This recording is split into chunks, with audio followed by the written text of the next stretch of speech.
বন্ধুরা আবারও নতুন কার্টুন ভিডিও নিয়ে হাজির হয়েছি তোমাদের সামনে। তোমরা যারা চ্যানেলটি সাবস্ক্রাইব করোনি এখনই সাবস্ক্রাইব করে নাও। আমরা আজ দুই কৃষকের গল্প শোনাবো। একজন কৃষক ছিল, তার নাম হলো খগেন। খগেন সে ছিল কাঠুরিয়া। আর একজন হলো লগেন। খগেন আর লগেন তারা ছিল দুই ভাই।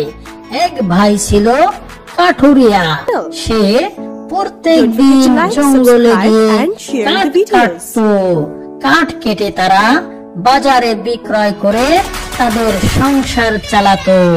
খগেন সে কাঠুরিয়া ছিল, সে জঙ্গলে এসে কাঠ কাটতো। প্রত্যেক দিন খুবই পরিশ্রম করত। কাঠ কেটে সে কাঠকে মাথায় করে নিয়ে বাজারে বিক্রয় করত এবং অনেক টাকা পাইত। এইভাবে খগেন তার সংসার চালাতো। আর এক ভাই ছিল লগেন। লগেন ছিল কৃষক, তার ছিল দুইটা বলদ। দুইটা বলদ নিয়ে সে জমি চাষ করত। প্রত্যেক দিন তা সে জমি চাষ করে জমিতে ফসল ফলাতো। এভাবে তার জীবন কেটে যেত। সে কৃষক ছিল, সে জমিনে গিয়ে তার বলদ দুটো নিয়ে সে কৃষকের কাজ করত। খগেন একদিন হাঁটতে হাঁটতে দুই ভাই একত্রিত হয়ে যায়, খগেন আর লগেন। তারা দুই ভাই এক জায়গা বসে পরামর্শ করে যে আমাদের এই কাজকে আরো কিভাবে আগানো যায়। খগেন আর লগেন একে অপরকে বলতে থাকে, আমাদের জমিতে অনেক ফসল হবে, কারণ সময় মতো আমরা বৃষ্টি পেতেছি।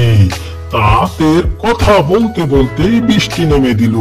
তখনই তারা দুই ভাই হাঁটতে হাঁটতে বাড়ির দিকে যাইতে লাগলো এবং খুব খুশি মনে তারা বাড়ির দিকে যাচ্ছিল, কারণ বৃষ্টিতে এবার তাদের ফসল অনেক ফলবে। যখন তারা ফসলের কাছে এসে দেখে তাদের বহুত ফসল হয়েছে, সময় মতো বৃষ্টি হওয়ার কারণে অনেক ফসল ফলেছে তাদের জমিতে। তারা খুবই আনন্দিত, খুবই আনন্দ পাচ্ছিল এবং বলতেছিল এরপর তাদের ফসল অনেক টাকায় বিক্রয় করে দেয়, তারা অনেক টাকার মালিক হয়ে যায়। বন্ধুরা, তোমরা যারা আমাদের চ্যানেলটি সাবস্ক্রাইব করোনি এখনই সাবস্ক্রাইব করে নাও, যাতে করে মজার মজার কার্টুন ভিডিও সবার আগে